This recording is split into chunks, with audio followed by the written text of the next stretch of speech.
ये तो पानी हमारे तरफ पीने को पानी नहीं मिलता। अगर 15-20 दिन अगर आगे गया तो खत्म, उसका कुछ आना जाना कुछ भी नहीं। आत्महत्या उसके वास्ते तो आत्महत्या कर लेते हैं।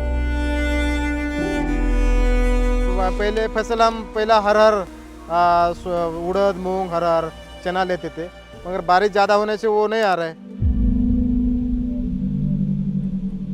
ये हवामान का बहुत अभी ये 5-10 साल में बहुत फर्क हो रहा है। फार्मर को गारंटी कुछ नहीं रही। पिछले 8 से 10 सालों में दुष्काल या ड्राउट जो होता है वो बहुत सूखा पड़ना बहुत ज़्यादा कॉमन है।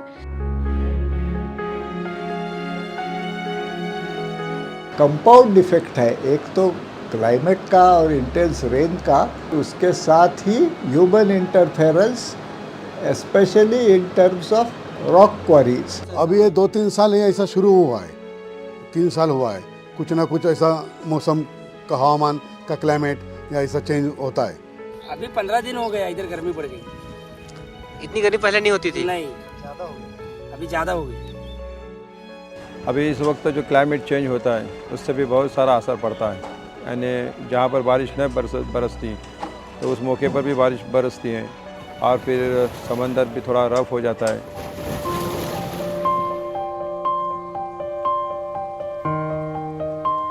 ज़्यादा ही तापमान बढ़ने से भी अंगूर में जो गुच्छे तैयार होने की जो समस्या है, वो स्थिति है, वो नहीं होती।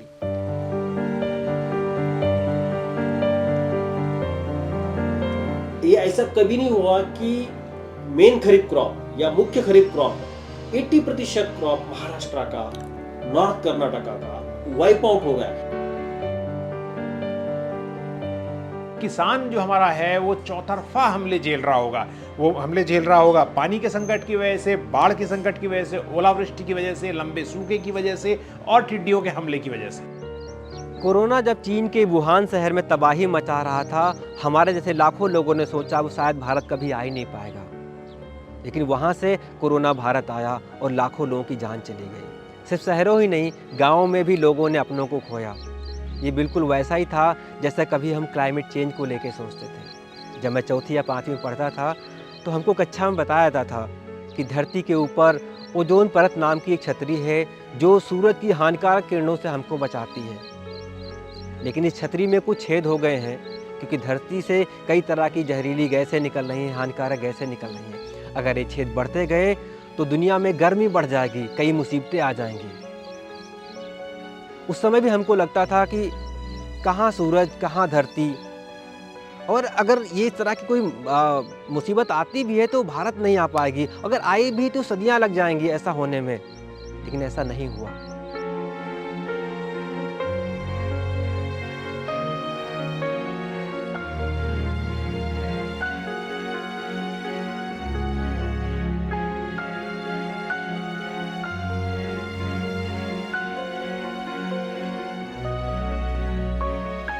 क्लाइमेट चेंज किसानों की आमदनी छीन रहा है, किसी की आजीविका छीन रहा है। उसका असर जो है हमारे किचन तक आ गया है।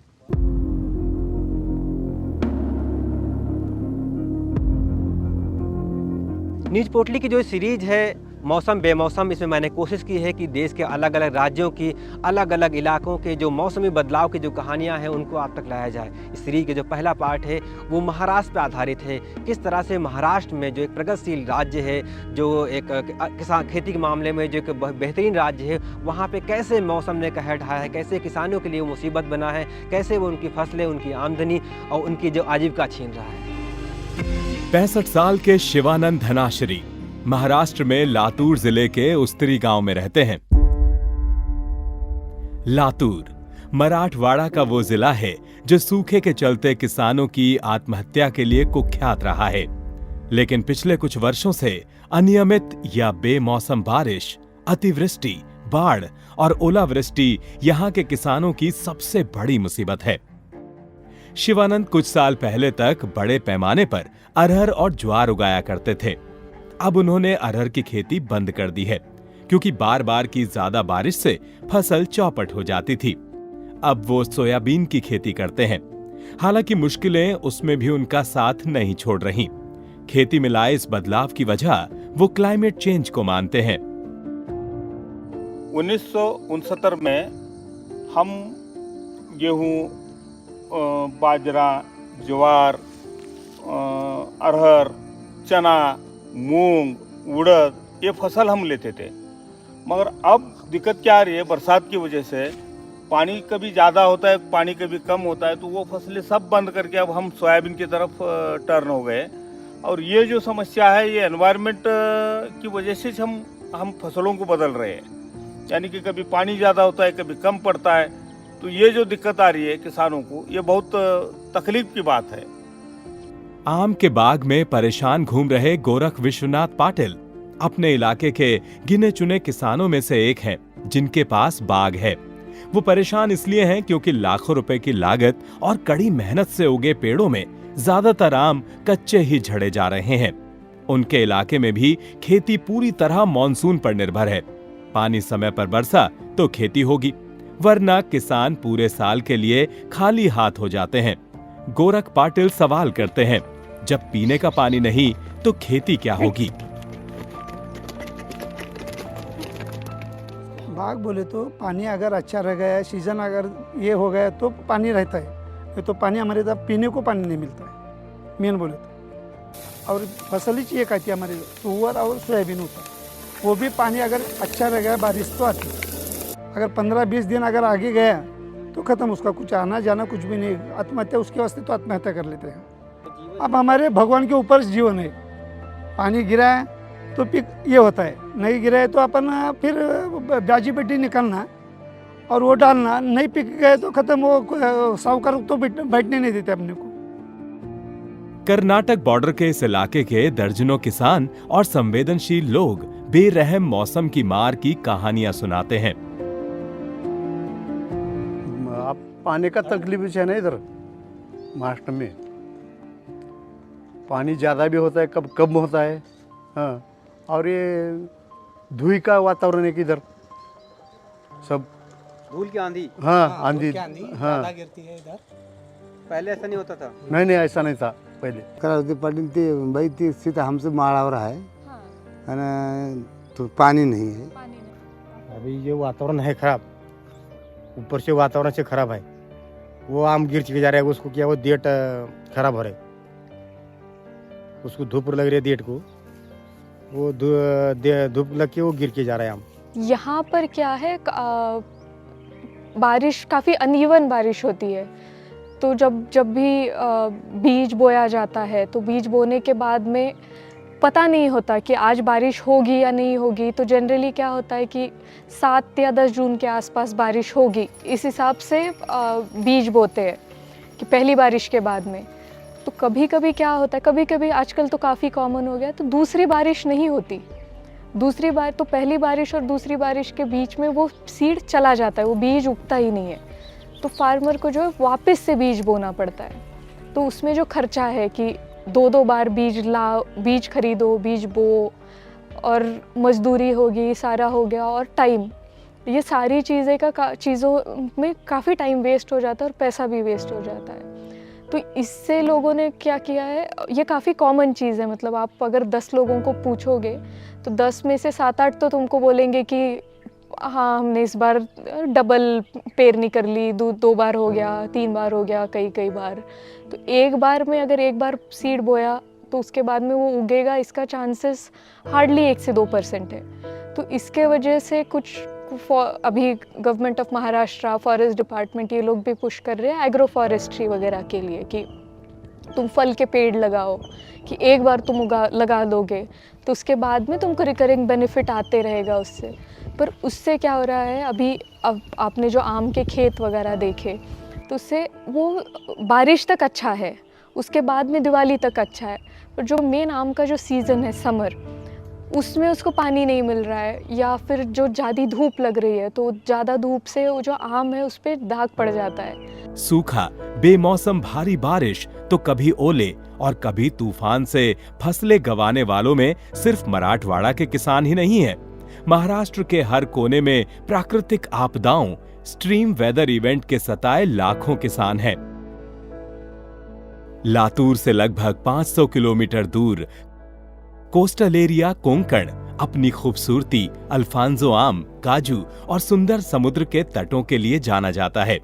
कोंकण के 3 जिलों रत्नागिरी, रायगढ़ और सिंधुदुर्ग में अल्फांसो आम, काजू और धान की खेती और पर्यटन आजीविका का जरिया है। लेकिन बदकिस्मती से उन पर भी मौसम की नजर टेढ़ी है।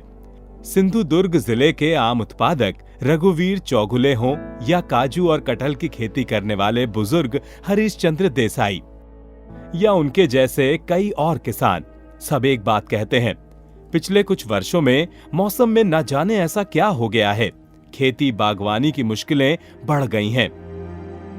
क्लाइमेट ने बहुत हमारे पास नाइंसाफी की है।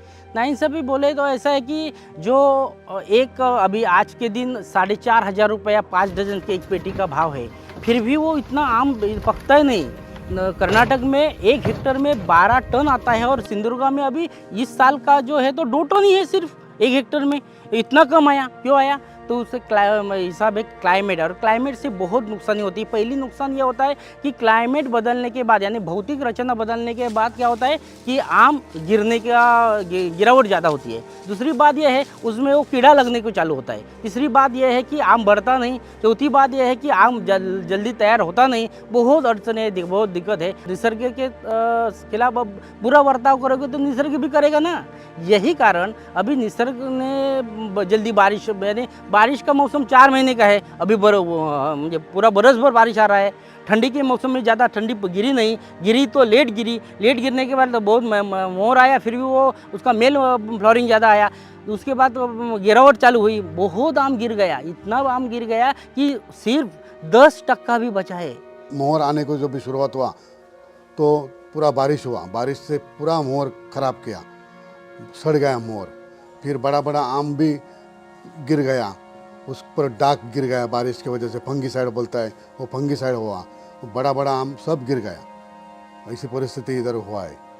अभी फिर क्लाइमेट बाद में ठंडी भी बढ़ गया, ठंडी बढ़ गया। जो हापुस को 18-20% ठंडी चाहिए वो ठंडी नहीं, उससे भी कम हुआ, 12-13 डिग्री ठंडी हुआ। वो ठंडी की वजह से पूरा आम गिर गया। फिर ठंडी, इतना ठंडी नहीं चाहिए हापुस को। ऐसा क्लाइमेट से फिर अभी गर्मी हुआ, परसों टेम्परेचर बढ़ गया। वो टेम्परेचर से आम जो बढ़ा था वो भी आम गिरने को लगा। 40, 42, 43 डिग्री तापमान हुआ। वो तापमान की वजह से बड़ा बड़ा आम गिर गया। अभी ये 2-3 साल ही ऐसा शुरू हुआ है, 3 साल हुआ है। कुछ ना कुछ ऐसा मौसम का, हवामान का, क्लाइमेट या ऐसा चेंज होता है। ये जो फूल आप देख रहे हैं, ये ऐसे फूल आने के बाद ये जो डंडी बाहर निकलती है उसमें से काजू का फल बाहर आता है। लेकिन इस साल ज़्यादातर आप देख सकते हो कि फूल ऐसे सूख गए, पूरी तरह जल गए हैं। और यह कम से कम 50 से 60% आप देख सकते हो। इस एक ही पेड़ का मैं बता रहा हूँ कि ऐसे पूरे पेड़ में ऐसे फूलों को पूरी तरह खराब हो गए हैं। और इस कारण आज किसान पूरी तरह बर्बादी की कगार पे है। ये अभी पिछले 4-5 सालों से क्लाइमेट पूरा बदलाव होते जा रहा है। और बारिश एक तो मई महीने में ही शुरू हो जाता है, जो जून के 15 के बाद चालू होता था यहाँ पे कोकन में बारिश, वो मई महीने की 14-15 तारीख से शुरू हो रहा है। और शुरुआत में जो तूफान नहीं आते थे वो तूफान ही अभी आते जा रहे हैं। ये आजू बाजू का आप जो फार्मर देखा तो उसके ऊपर एक भी नहीं, ये एक फल नहीं आया है इस साल। बारिश तो ज़्यादा हुआ इस साल, 1.5 महीना ज़्यादा बारिश गिरा। और बाद में हमको लग रहा था उसको जो ये आता है ना, फ्रूटिंग आता है, कैशू को ज़्यादा फ्रूटिंग आए तो उसका जो ये रहता है फल ज़्यादा आएगा ऐसे लगता था। बाद में मौसम बदल गया, वो ये पड़ गया स्नोक, उससे सब बात हो गया। ये हवामान का बहुत अभी ये 5-10 साल में बहुत फ़र्क हो रहा है। फार्मर को गारंटी कुछ नहीं रही, आए मिलेगा, लेकिन तो फार्मर को कुछ तो गारंटी होना मांगते हैं ना। कोंकण में बड़ी संख्या मछुआरों की भी है जो समुद्र से मछलियां पकड़ते हैं, लेकिन बदली परिस्थितियां उनके लिए परेशानी का सबब बन रही हैं। क्लाइमेट बदलता है, जो भी कभी कभी अचानक, यानी जहाँ पर बारिश नहीं बरसती तो उस मौके पर भी बारिश बरसती है। और फिर समंदर भी थोड़ा रफ हो जाता है, यानी रफ से होता है। तो इस तरीके से बहुत सारी समस्याएं हमारे ऊपर आती हैं। नहीं, एक 10 साल का पहले अगर हम जाएंगे, पीछे तरफ जाएंगे तो देखेंगे तो 10 साल पहले ऐसा कुछ नहीं था। तो यानी क्लाइमेट, जब बारिश का मौसम होता है तभी बारिश बरसती थी, हवाएं भी उसी वक्त चलती थी। लेकिन अभी फ़िलहाल 10 साल के बाद देखेंगे तो इस वक्त फ़िलहाल इस समय तो कभी भी बारिश बरसती है, कभी भी जो हवा निकलती है, कभी भी क्लाइमेट बदल जाता है, तो बहुत सारी दिक्कत होती है। महाराष्ट्र की कृषि अर्थव्यवस्था की धुरी पश्चिमी महाराष्ट्र भी जलवायु परिवर्तन का दंश झेल रहा है। ये वही इलाका है जो बेहतरीन खेती, नए प्रयोगों के लिए जाना जाता है। सांगली, कोल्हापुर, सतारा, सोलापुर, पुणे में गन्ने की बम्पर पैदावार होती है, तो नासिक और पुणे में अंगूर और सब्जियां पैदा होती हैं। नासिक का प्याज और अंगूर तो दुनिया भर में जाता है, लेकिन इसी नासिक में साल 2022 कई किसानों ने अपने अंगूर के बाग उजाड़ दिए, क्योंकि अंगूर की कटाई छटाई से लेकर फल आने तक मौसमी गतिविधियां उन्हें परेशान कर रही थीं।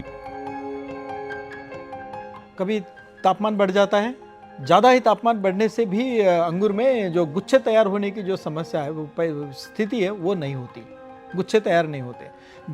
छटनी के बाद में, जैसा कि महाराष्ट्र में हम छटनी करते हैं, अक्टूबर में एक छटनी, फल छटनी बोलते हैं। फल छटनी के वक्त अगर हम बारिश अगर आ जाती है, काफ़ी जोर से बारिश हो गई और गुच्छे अगर प्री ब्लूम स्टेज में अगर है, फुलोरा अवस्था के पहले, तो वो सड़ जाते हैं और उसके ऊपर डिसीज आ जाता है। डिसीज आ जाता है। कभी हार्वेस्टिंग का जो समय है, फसल निकालने का, उस समय अगर बारिश आ जाती तो मनी उसके गुच्छे पूरे फट जाते हैं और वो सड़ जाते हैं। वो तो किसान का नुकसान होता है। ये अनसीजनल रेंज और ज़्यादा तापमान के कारण होता है।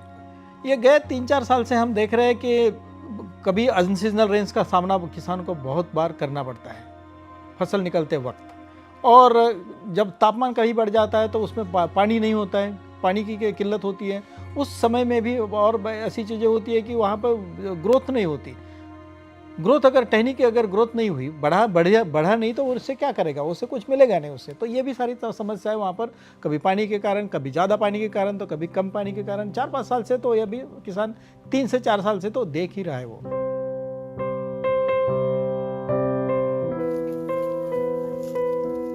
कहा जाता है गन्ना मौसम की मार झेल ले जाता है, लेकिन पिछले कई वर्षों से ऐसा हो रहा है कि सांगली, कोल्हापुर, पुणे के किसान बाढ़ से अपनी फसल गंवा रहे हैं। सांगली जिले के श्याम राव पांडुरंग पाटिल साल 2019 और 2021 की बाढ़ को कभी भूल नहीं सकते। साल 2021 में उनके खेतों में कमर के ऊपर पानी कई दिनों तक बना रहा, जिसका असर ये हुआ था कि उनकी गन्ने और मक्के की पूरी फसल चौपट हो गई थी। हम अभी बेलासी में खड़े हैं, जो शिरोल तालुका में है, सांगली ज़िले के शिरोल तालुका में है। तो श्यामराव पाटिल यहाँ के किसान हैं। उनका कम से कम 5-6 एकड़ ज़मीन है, उसमें उनका मुख्य क्रॉप गन्ने का रहता है। तो अगस्त महीने में बहुत बारिश होने के कारण वारणा नदी जो नज़दीक से जाती है, तो इनके नीचे के खेत में कम से कम पूरा वो क्रॉप ही बारिश की इसके वजह से ख़राब हो गया था। साल 2019 में मैं यहीं पे कारणबाड़ी एक गांव है, वहाँ पे आया हुआ था, सांगली ज़िले में ही। वहाँ पे किसान हैं सुरेश कबाड़े जी, जिन्होंने हमें बताया था, और हमें उस वक्त यकीन नहीं हो रहा था कि वहाँ से जो कोल्हापुर से जो नदी आ रही है उनकी तरफ आ रही थी, उस नदी को दिखाते हुए बताया था कि बिजली के तार निकले हुए थे और उस पर कुछ पुआल टंगा हुआ था, मतलब जो गन्ने का जो पाती वो लगी हुई थी। उन्होंने कहा कि यहाँ बाढ़ आई थी, तो मुझे लगा कि शायद ये कुछ ज़्यादा बोल गए हैं। उनके साथ अमोल पाटिल भी थे, मैं उन दोनों किसानों का नाम जानता हूं, जिन्होंने कहा तो बताया मुझे कि यहाँ पे इतनी बाढ़ थी। उस खेत को दिखाया कि बिजली के खंभे के बराबर बाढ़ थी यहाँ पे। 2012-13 से पहले यहाँ पर ओले गिरते हैं हर प्री मानसून सीज़न में, मतलब मार्च, अप्रैल, मई में गिरते हैं ओले। मगर जो 2012-13 से उसके बाद में जो देखने को मिला है महाराष्ट्र के कई सारे इलाकों में, वो बहुत ही बड़े पैमाने पर है, जो हमने कभी देखा नहीं था, हमने कभी सुना नहीं था। अनुभव करने की बात तो अलग ही है। सो यह एक बदलाव है जो हमें फसल पर भी उसका असर होता है, मौसम पर भी उसका असर होता है, और लोगों की कई सारी जो उनके उद्योग होते हैं, कई सारे लोग व्यवसाय करते हैं, उस पर भी उसका बहुत ही बड़ा असर होता है।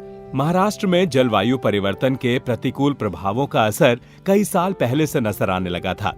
प्रदेश के पूर्व कृषि उत्पादन आयुक्त रहे डॉक्टर कृष्णा लावेकर बताते हैं कि महाराष्ट्र के किसान क्लाइमेट चेंज के चलते कई तरह की मुसीबतें झेल रहे हैं।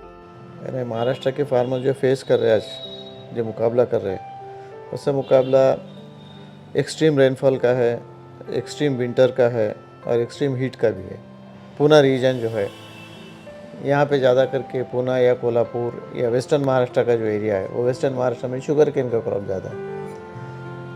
अब इस साल क्या होगा कि जब पानी ज़्यादा होता है, ये पानी जब ये एक्स्ट्रा जो अपने पास रेनफॉल हो रहा है अभी, वो रेनफॉल 2-3 दिन में होता है लेकिन इंटेंसिटी ज़्यादा होता है।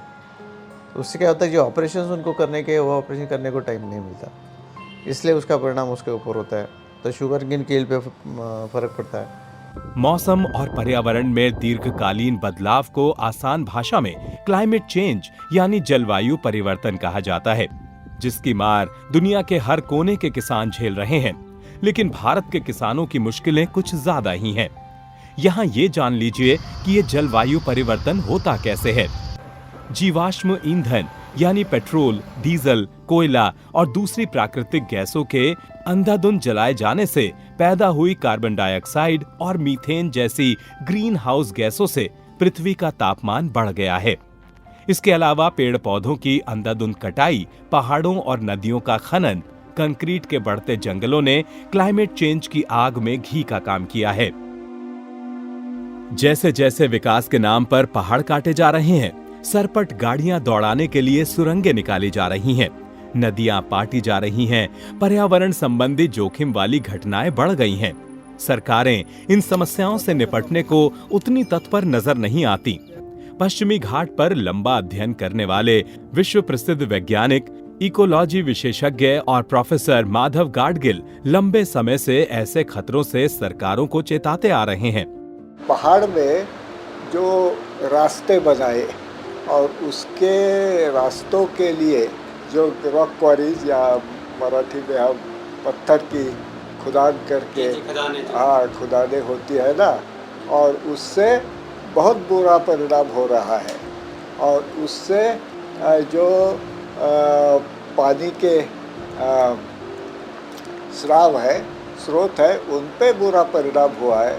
तो ये कंपाउंड इफेक्ट है, एक तो क्लाइमेट का और इंटेंस रेन का, मगर उसके साथ ही human interference, specially in terms of these rock quarries, बहुत बड़े पैमाने पे, और ये बहुत इलीगल है और इनसे बहुत पैसा करते हैं और ये बहुत भ्रष्टाचार चलते हैं। इसलिए तो चाहिए लोगों को, माने राजकीय नेताओं को, कि हम इंफ्रास्ट्रक्चर डेवलप कर रहे हैं और उससे देश की तरक्की हो जाएगी। उससे देश की क्या तरक्की हो रही है मुझे पता नहीं है। कंस्ट्रक्शन के लिए कंस्ट्रक्शन मटेरियल और जो क्वारीज बन गई है, हज़ारों बन गई है वेस्टर्न घाट पे, उनसे बहुत बड़ा विध्वंस हो रहा है। पेड़ों की कटाई की जाती है, जंगलों में आग लग रही है, यहाँ तक कि कई जगह किसान खुद भी जाने अनजाने मौसम और आबो हवा में जहर घोलने का काम कर रहे हैं। खेतों में फसल अवशेष जला रहे हैं। अपने तात्कालिक फायदे के लिए वो मिट्टी और हवा दोनों को भारी नुकसान पहुंचा रहे हैं। क्लाइमेट चेंज यानी मौसम के दीर्घकालीन बदलाव को विशेषज्ञ वैज्ञानिकों का समूह यानी संयुक्त राष्ट्र का अंतर सरकारी पैनल IPCC लगातार कहता रहा है कि जलवायु परिवर्तन का सबसे ज्यादा असर हमारी फूड सिक्योरिटी यानी खाद्य सुरक्षा पर पड़ेगा। क्लाइमेट चेंज को गहराई से समझने वाले, इस मुद्दे पर लगातार लिखने वाले वरिष्ठ पत्रकार और लेखक हृदय जोशी इस भयावह खतरे की गंभीरता समझाते हैं। तापमान बढ़ने का सीधा सा मतलब यह है कि जगहों पर, अलग अलग जगहों पर अप्रत्याशित घटनाएं होंगी। जैसे हम देख रहे हैं कि दिल्ली में, लखनऊ में, वाराणसी में, भुवनेश्वर में, मराठवाड़ा में, विदर्भ में तापमान बहुत ज़्यादा गर्म हो रहा है, लंबे सूखे पड़ रहे हैं। इसी तरह हो सकता है कि हमें बहुत ही प्रलयंकारी बाढ़ का सामना करना पड़े। ऐसा हो सकता है कि कई जगह इतनी ओलावृष्टि हो जाए, कई फुट की ओलावृष्टि हो जाए। हमने देखा था पिछले कुछ वक्त पहले, कुछ साल पहले 2019 में तस्वीरें आई थी पंजाब से, और पंजाब से तस्वीरें आई थी और लोगों ने कहना शुरू कर दिया था कि बर्फ़ पड़ गई है उन तस्वीरों को देख के। असल में ओलावृष्टि जो है वो कई फुट जो है, कई इंच ऊंची ओलावृष्टि वहाँ हो गई थी और किसान रोने लगे और कहने लगे कि हमारी फसल का मुआवजा कौन देगा। टिड्डियों के जो हमले होते हैं, जो पश्चिम की ओर से आते हैं, अफ्रीकी देशों से, पाकिस्तान से, ईरान से होते हुए टिड्डियाँ आती हैं। पहले वो रुक जाती थी, राजस्थान तक, उनका गुड़गांव तक, दिल्ली तक भी असर होने लगा। अब वो पहुँचने लगी है झारखंड तक। तो टिड्डियाँ जब आती हैं तो किस तरह से पूरी की पूरी फसल को चट कर जाती हैं। तो किसान जो हमारा है वो चौतरफा हमले झेल रहा होगा। वो हमले झेल रहा होगा पानी के संकट की वजह से, बाढ़ के संकट की वजह से, ओलावृष्टि की वजह से, लंबे सूखे की वजह से और टिड्डियों के हमले की वजह से। तो चौतरफा संकट उनके साथ ये मौसम तापमान में वृद्धि लाने वाला है। क्लाइमेट चेंज का असर सिर्फ किसान के नुकसान तक सीमित नहीं है, उससे भारत ही नहीं पूरी दुनिया की खाद्य सुरक्षा यानी हमारा आपका खाना, मार्केट और अर्थव्यवस्था जुड़ी है। मॉनसून अच्छा तो पैदावार अच्छी, तो मार्केट में पैसा, बाजार फूलेगा फलेगा। लेकिन मॉनसून लीक से उतरा तो चारों तरफ मायूसी छा जाती है। कमोडिटी बाजार में उठापटक पर मौसम का पूरा असर रहता है। महाराष्ट्र के कमोडिटी एक्सपर्ट दीपक चौहान प्याज की फसल का उदाहरण देते हैं। ये एक वानगी भर है। वेदर ये किसानों को इम्पैक्ट नहीं करता खाली, तो वेदर हमारा पूरा एग्रीकल्चर इकोनॉमी को, पूरा एग्रीकल्चर सप्लाई चेन को डिस्टर्ब करता है। और ये जो हाई प्राइसेस कभी कभी हम देखते हैं कि छोटे अवधि के लिए प्राइसेस बहुत ज़्यादा बढ़ जाते हैं और बहुत ज़्यादा चर्चा होती है, तो इसका रिलेशन वेदर से है। हम वेदर के संदर्भ में कैसे डील करते हैं, हम कैसे उसको प्रिकॉशन या पूर्व सूचना के तहत हम जोखिम कम करते हैं, ये सारी चीज़ें हैं। ये जो हम फिनोमेना देख रहे हैं पिछले 2-3 सालों से, मुझे लगता है कि इसका इम्पैक्ट ओनियन का जो बैलेंस शीट रहता है साल भर का, कितना प्रोडक्शन है, कितना डिमांड है, तो उस पर जरूर आएगा। हमारा एक्सपोर्ट गिरता जा रहा है, डोमेस्टिक सप्लाई में हम जितना बढ़ोतरी करना चाहते हैं उतना हो नहीं रहा है। और सबसे बड़ी चीज़ क्वालिटी, हम उस क्वालिटी का प्याज उगा ही पा नहीं रहे हैं जिस क्वालिटी की मार्केट में डिमांड है। तो सब स्टैंडर्ड माल आ रहा है, तो उपभोक्ता को खाली रेट का मसला नहीं है, तो क्वालिटी भी खराब मिल रही है। यानी बदलता मौसम सिर्फ पैदावार घटने, पानी की किल्लत, मिट्टी के गैर उपजाऊ होने तक ही सीमित नहीं है, वो आपकी हमारी सेहत, आपकी जेब पर सीधा असर डाल रहा है। लेकिन कई बार हमें वो सीधा असर नजर नहीं आता। हालिया रिकॉर्ड तोड़ गर्मी उसका एक उदाहरण मात्र है। अगर धरती का तापमान थोड़ा और बढ़ गया, तबाही का दायरा बहुत विशाल हो जाएगा। तापमान की बढ़ती सुनामी खतरों को, आपदाओं को कई गुना और बढ़ा सकती है। इस साल आप सब रिकॉर्ड तोड़ गर्मी में झुलसे, लेकिन इस गर्मी ने खेती पर कैसे असर डाला? साल 2022 में गेहूं का कम उत्पादन उसका उदाहरण है। कम उत्पादन, ज्यादा मांग मतलब महंगाई। आटे का रेट सबको पता ही चल गया होगा। पशुओं का भूसा तक 3 गुना महंगा हो गया। जानकार बताते हैं, जैसे जैसे तापमान बढ़ता जाएगा, भारत ही नहीं दुनिया में कई फसलों का उत्पादन गिरता जाएगा। कई फसल उगना ही बंद हो सकती हैं। इस आपदा से सिर्फ किसान ही चपेटे में नहीं आएंगे। हम, आप, अनाज खाने वाले, कृषि और ग्रामीण अर्थव्यवस्था से जुड़े लोग सीधे तौर पर प्रभावित होंगे। तो उसका असर दूर दूर तक जाएगा। अंतर्राष्ट्रीय रेटिंग फर्म S&P ग्लोबल द्वारा जारी रिपोर्ट में कहा गया है कि अगले 28 वर्षों में भारत में 62% कृषि पर पानी की कमी का असर पड़ सकता है। 15% तक GDP गिर सकती है। रिपोर्ट के मुताबिक तापमान में 1.6 डिग्री सेल्सियस की वृद्धि के साथ करीब 8% भूमि कृषि के लिए अनुपयुक्त हो जाएगी, जिसका सीधा असर खाद्य सुरक्षा, आय और स्वास्थ्य पर पड़ेगा। जब रियो वार्ता शुरू हुई थी 1992 में, तो ये लक्ष्य रखा गया था कि 2100 तक, इस सदी के अंत तक, हम क्या ये कोशिश कर सकते हैं कि धरती के तापमान वृद्धि 1.5 डिग्री से ज़्यादा ना हो। इसका मतलब ये है कि 1850 जिसे हम लक्ष्मण रेखा मानते हैं, प्री इंडस्ट्रियल टेम्परेचर कहते हैं, वहाँ से हमारा 2100 तक तापमान 1.5 डिग्री से ज़्यादा न बढ़े। जैसे जैसे रिपोर्ट्स आती गई, क्लाइमेट चेंज की, IPCC की रिपोर्ट्स आती गई, हमें पता चलने लगा कि 1.5 डिग्री तो नहीं रुकने वाला। फिर हमने कट ऑफ बनाने की कोशिश की कि क्या 2050 तक 1.5 डिग्री रुक सकता है। वो भी नहीं होने जा रहा। अभी जो ताज़ा रिपोर्ट आई है WMO की, उसने कहा है कि अगले 5 साल में ही हम 1.5 डिग्री का टेम्परेचर को क्रॉस कर रहे हैं। एक साल कम से कम हमारे पास ऐसा हो सकता है, 50% उसका चांस है, जो 1.5 डिग्री टेम्परेचर की दहलीज को हम क्रॉस कर रहे हैं। अब अरविंद, ये बात समझने की जरूरत है कि 1.5 डिग्री और 2 डिग्री का जो अंतर है वो 2 डिग्री और 2.5 डिग्री का अंतर नहीं है। ये ग्राफ एक्सपोनेंशियल ऊपर जाता है, यानी कि अगर 1.5 डिग्री में जितना विनाशलीला हो रही है और 2 डिग्री में जितना विनाशलीला है, उनका अंतर जब हम 2.5 डिग्री में पहुंचेंगे तो कई गुना हो सकता है, 50 गुना ज्यादा विनाशलीला हो। ऐसा नहीं है कि 1.5 और 2 के बीच का जो अंतर है वही 2 और 2.5 के बीच में भी होगा। तो वैज्ञानिक ये कह रहे हैं कि अभी जो स्थिति है उस हिसाब से तो 4 डिग्री तक टेम्परेचर बढ़ सकता है इस सदी के अंत तक। तो ये एक बहुत बड़ी संकट है कि हम क्या कर रहे हैं। प्राकृतिक आपदाओं से जूझते अपने किसानों की मदद और ग्रामीण अर्थव्यवस्था को बचाने के लिए अमेरिका के डिपार्टमेंट ऑफ एग्रीकल्चर ने $6 बिलियन की आर्थिक मदद का ऐलान किया है। भौगोलिक विषमताओं वाले देश भारत के किसानों को भी ऐसी मदद की जरूरत है। उन्हें आर्थिक मदद के साथ जलवायु अनुकूल खेती का विकल्प भी देना होगा। साथ ही जरूरत है हमारे और आपके साथ की। न्यूज पोर्टली की खास सीरीज मौसम बेमौसम के पहले भाग में महाराष्ट्र के किसानों के दर्द को समझाने की कोशिश की गई है। हमारी कोशिश रहेगी कि देश के दूसरे हिस्सों से मौसमी उठापटक और क्लाइमेट चेंज के खेती और किसानी पर पड़ रहे प्रभाव को आप तक आम भाषा में पहुंचाया जाए।